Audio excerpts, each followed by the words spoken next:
Pulse వ్యవస్థాపకులు దిలీప్ రెడ్డి మనకి అందుబాటులో ఉన్నారు. ఒకసారి దిలీప్ రెడ్డి గారితో కూడా మాట్లాడదాం. దిలీప్ రెడ్డి గారు నమస్తే. నమస్తే. దిలీప్ రెడ్డి గారు, మున్సిపల్ కార్పొరేషన్ ఎన్నికలు ముగిసిన తర్వాత పార్టీలు ఎవరు అంచనాల్లో వారున్నారు, కానీ మీరు కొన్ని పార్టీల అంచనాలను తల్లకిందులు చేసే రిపోర్ట్లు ఇచ్చారు. ఏంటి, ఎన్ని శాంపిల్స్ తీసుకున్నారు? ప్రజలు ఇక్కడ ఇటువంటి తీర్పు ఇస్తారు అని అంచనాకు మీరు ఏ విధంగా వచ్చారు? తలకిందులు అంటే అంచనా ముందే వేసుకున్న వాళ్ళకి తెలియాలి. అది తలకిందుల తలపైకి ఏముంటుందో తెలియదు. కానీ మేము మేము ప్రతి వార్డుకి కూడా 100 వరకు శాంపిల్ తీసుకున్నాము. It is in runs in last. మేము ఒక్క పద్ధతిలో కాదు, 2-3 పద్ధతుల్లో బ్యాలెట్ పద్ధతి పెట్టినాము, ఇంటర్వ్యూ పద్ధతి పెట్టినాము, అట్లాగే IVRS పద్ధతి కూడా పెట్టినాము. 3 పద్ధతులు కన్సల్టేట్ చేసిన తర్వాత ఇప్పుడు మీరు డిస్ప్లే చేస్తున్న నంబర్స్ వచ్చినాయి. ఓకే, ఇక్కడ నంబర్స్ ప్రకారం ఒక 4-5 మున్సిపల్ కార్పొరేషన్లు కాంగ్రెస్ లీడ్ లో ఉంటే ఒక 2 చోట్ల భారతీయ జనతా పార్టీ లీడ్ లో ఉంది. మహబూబ్ నగర్ లో MIM కీలక పాత్ర. ఒక మహబూబ్ నగర్ లోనే కాదు, కరీంనగర్ అండ్ నిజామాబాద్ కార్పొరేషన్ లో కూడా MIM నంబర్స్ కీలకంగా మారే అవకాశం ఉంది. ఎందుకంటే అబ్జల్యూట్ నంబర్లు కాకుండా ఒక లార్జెస్ట్ పార్టీగా బీజేపీ నిజామాబాద్ లో కరీంనగర్ లో ఎమర్జ్ అయ్యే అవకాశం ఉంది కార్పొరేషన్స్ వరకు వచ్చేసరికి. ఇక మున్సిపాలిటీలకు వచ్చేసరికి 70% వరకు కాంగ్రెస్ లీడ్ లో ఉండి, తర్వాత BRS బీజేపీ పర్ఫార్మెన్స్ చాలా డౌన్ లో ఉండే అవకాశం ఉంది. ఓకే, మీరు 2 కార్పొరేషన్ స్థానాలను బీజేపీ కైవసం చేసుకుంటుంది అని చెప్పారు, కానీ 3 నుంచి 5 మాత్రమే మున్సిపాలిటీలను కైవసం చేసుకుంటుంది బీజేపీ అన్నారు. So BJP performance Nizamabad Karimnagar లో 2 కార్పొరేషన్ కైవసం చేసుకుని మున్సిపాలిటీలో మాత్రం ఇంత చతికిల పడిపోవడానికి కారణం ఏంటి? అంటే అక్కడ చాలా కాలంగా కొన్ని ఫ్యాక్టర్స్ ఉన్నాయి. ఇప్పుడు ఫర్ ఎగ్జాంపుల్ హిందుత్వ అనుకోండి, మహారాష్ట్ర బార్డర్ ఉండడం వల్ల కొంత అక్కడ కొన్ని సామాజిక వర్గాలు, మున్నూరు కాపు వర్గం అండి, అక్కడ 2 నాయకులు ఎవరు బండి సంజయ్ కానీ అరవింద్ కానీ క్రియాశీలంగా ఉండడము, అక్కడ ఒక MIM ఆధిపత్యం చెలాయిస్తుంది అనే ఒక బూచిని చూపెట్టడం కూడా హిందూ ఓట్ కన్సాలిడేషన్ కారణం కావడం. అది 2 ఎలక్షన్స్, ప్రీవియస్ 2 ఎలక్షన్స్, 2019 ఎలక్షన్ కానివ్వండి, 2024 లోక్సభ ఎలక్షన్స్ కానీ కన్సిక్యూటివ్ గా 2 పార్లమెంట్ సీట్లు గెలుచుకున్న స్థానాలు కనుక అక్కడ బీజేపీ అట్లా డామినేట్ చేయడానికి అవకాశం కనిపిస్తుంది. దిలీప్ రెడ్డి గారు, పట్టణ నగర ఓటర్లు కొంత చైతన్యంతో ఉంటారు. సో ఇక్కడ ఓటర్ డిమాండ్ ఏంటి?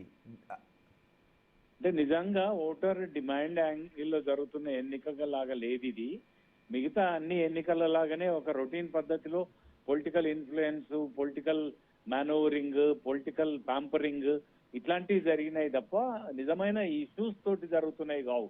కానీ అర్బన్ లైఫ్ లో చాలా చోట్ల ఈ పన్నుల విధానం కానివ్వండి, అండర్ గ్రౌండ్ డ్రైనేజ్ లేకపోవడం కానీ, సివిక్ కమ్యూనిటీ సరిగ్గా లేకపోవడం కానీ అనే సమస్యలు ఉన్నాయి. కానీ ఆ సమస్యల్ని ప్రతిపక్షాలు సరైన రీతిలో ఎక్స్పోజ్ చేసి గవర్నమెంట్ కార్నర్ చేసే పద్ధతి ఎక్కడా జరగలేదు. ఆ కార్డు మీద ఎన్నికలు జరిగినట్టుగా కనబడట్లేదు. ఎప్పటిలాగే రాజకీయ పక్షాలకు ఉన్న పట్టు, ఆధిపత్యము, వాళ్ళు ఇన్ఫ్లుయెన్సింగ్ ఫ్యాక్టర్స్, వాళ్ళు ప్రీవియస్ ఎలక్షన్స్ లో మీరు ఫర్ ఎగ్జాంపుల్ కాంగ్రెస్ తీసుకున్నట్టయితే 2023 ఎలక్షన్ గెలిచిన తర్వాత 2024 పార్లమెంట్ ఎలక్షన్స్ లో 8 పార్లమెంట్ స్థానాలు గెలుచుకున్నారు. అట్లాగే తర్వాత వచ్చిన 2 ఉప ఎన్నికలు కంటోన్మెంట్ కానివ్వండి, జూబ్లీ హిల్స్ కానీ గెలిచారు. మొన్న జరిగిన సర్పంచ్ ఎన్నికల్లో కూడా డామినేటెడ్ సీట్స్. ఆ ట్రెండ్ అట్లా తీసుకొస్తున్నారు తప్ప ఇష్యూస్ బేస్డ్ గా వాళ్ళ క్యాంపెయిన్ లో కూడా పబ్లిక్ ఇష్యూస్, సఫరింగ్స్ వాటిని అడ్రస్ చేయడం అనేది neither from ruling party not from opposition అవి ఫోకస్ కాలేవు ప్రధానంగా. కరెక్ట్. అంటే దాదాపు అసెంబ్లీ ఫలితాలే ఇక్కడ రిఫ్లెక్ట్ అవుతున్నట్టుగా కనిపిస్తూ ఉంది. అసెంబ్లీలో వచ్చిన ఓట్ షేర్ కావచ్చు, అసెంబ్లీలో వచ్చిన స్థానాలు కావచ్చు, అక్కడ 119, 116 అయితే ఇంచుమించు అదే విధంగా ఇక్కడ కనబడుతుంది. సుమారుగా ఆ ట్రెండే కొనసాగుతుంది. BRS ఒక ప్రతిపక్షంగా ప్రజల విశ్వాసాన్ని చూరగొని రేజ్ అయ్యి కాంగ్రెస్ ని కార్నర్ కి నెట్టి చెక్ పెట్టేటంత పరిస్థితి కనబడలేదు ఇవాళ జరిగిన పోలింగ్ లో. అంటే అధికార పార్టీకి సహజంగా ఉండే ఎడ్జేనా లేదు ఫ్రీ బస్ కానివ్వండి, అమలవుతున్న పథకాలు కానివ్వండి, అమలు చేస్తామనే హామీలు కానివ్వండి, ఇదేదైనా ప్రభావాన్ని చూపించలేదా? I don't think so. గత 5-6 సంవత్సరాలు, ముఖ్యంగా 10-15 సంవత్సరాలు ఎలక్టోరల్ సినారియోని గమనించినట్టయితే ఎలక్షనీరింగ్ ఆస్పెక్ట్ చాలా కీలక పాత్ర పోషిస్తుంది. ముఖ్యమంత్రి గారు చొరవ తీసుకోవడం, మంత్రులకు బాధ్యత చెప్పడం, మంత్రుల్ని ఆ పార్లమెంట్ నియోజకవర్గం పరిధిలో ఉన్న మున్సిపాలిటీ మీరే బాధ్యులు అనడం, వాళ్ళు స్థిరంగా అక్కడే ఉండి వ్యవహారాలు చక్కదిద్దడం, ఇట్లాంటి చాలా ఫ్యాక్టర్స్ పనిచేస్తున్నాయి తప్ప స్కీమ్లకు ప్రజలు ఆకర్షితులయ్యారనో అట్లా అయితే మాకు కనపడలేదు ఎక్కడ. అంటే ఈ ఎన్నికలు ఈ 2 ఏళ్ల కాంగ్రెస్ పాలనకు రెఫరెండం అనుకోవటానికి ఉంటుందా?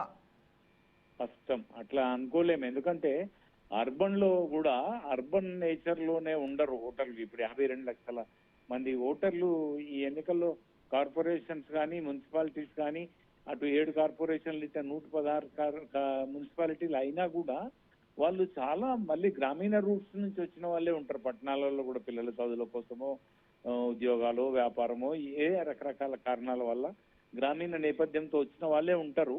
అయితే వాళ్ళు జనరల్ ఎలక్షన్ ట్రెండ్స్ దిశలో పోతున్నట్టే తప్ప స్కీమ్స్, ప్రోగ్రామ్స్ కి స్పందించారని, వాటికి ఇది ఆమోద ముద్ర అని చెప్పడానికి అయితే లేదు. ఓకే, కానీ ఓట్ పర్సంటేజ్ కూడా బాగానే నమోదైనట్టుగా ఉంది. అంటే ఓటింగ్ పట్ల ప్రజలు బాగా ఆసక్తిని కనబరిచినట్టు కనిపిస్తుంది పర్సంటేజ్. నేను పరిశీలించలేదు, కానీ ఇటీవలి కాలంలో ఎన్నికల సంఘం చేసే ఎఫర్ట్స్ కానివ్వండి, పొలిటికల్ చైతన్యం కానివ్వండి, media, especially proliferation of social media తర్వాత ఓట్ కాన్షియస్నెస్ జనాల్లో పెరిగింది. అర్బన్ లో మరీ అధ్వానంగా ఉండేది ఇంతకు ముందు, కానీ అర్బన్ లో కూడా చైతన్యం పెరుగుతూ ఉంది. అదే రిఫ్లెక్ట్ అయి ఉంటుంది పర్సంటేజ్ ఆఫ్ పోల్ లో కూడా. రైట్. అదే సమయంలో ఫైనల్ గా బీఆర్ఎస్ చెబుతున్న ప్రభుత్వ వ్యతిరేకత ప్రజల్లో ఏమన్నా కనిపించిందా?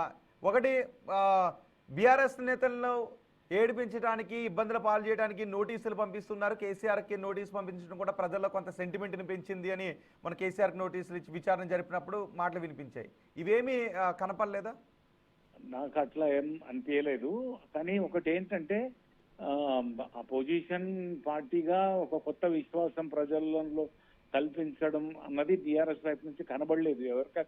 ఎక్కడికక్కడ స్థానికంగా బీఆర్ఎస్ లోకల్ లీడర్షిప్ ఇనిషియేటివ్ తీసుకోవడం వల్లనే తప్ప, ఒక మెదక్ జిల్లాలో, అరుసవేల్ మెదక్ జిల్లా ఉంది కదా, పాత మెదక్ జిల్లా, పూర్వపు మెదక్ జిల్లా, దాంట్లో చాలా మున్సిపాలిటీస్ లలో ఇంక్లూడింగ్ మెదక్ టౌన్ హరీష్ రావు కొంచెం చొరవ తీసుకొని బాగా క్యాంపెయిన్ చేయడం, కేటీఆర్ సిరిసిల్ల కానీ, వేములవాడ కానీ, అట్లా కొన్ని చోట్ల వీళ్ళు శ్రద్ధ చూపించిన చోట కనిపించింది. కానీ కేసీఆర్ కూడా అంత పెద్ద శ్రద్ధ పెట్టి గట్టి మెసేజ్ పంపి క్యాంపెయిన్ చాలా సమయం తీసుకొని క్యాంపెయిన్ చేసినట్టు అనిపించలేదు. కనుక ప్రభుత్వ వ్యతిరేకతన అని చెప్పడానికి సైన్స్ అయితే కనబడలేదు.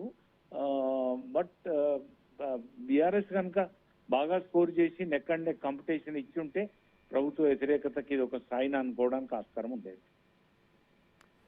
Thank you very much Dilip Reddy garu. Big TV కోసం చాలా సమయాన్ని కేటాయించి మీరు చేసిన సర్వేకి సంబంధించిన వివరాలు పంచుకున్నందుకు.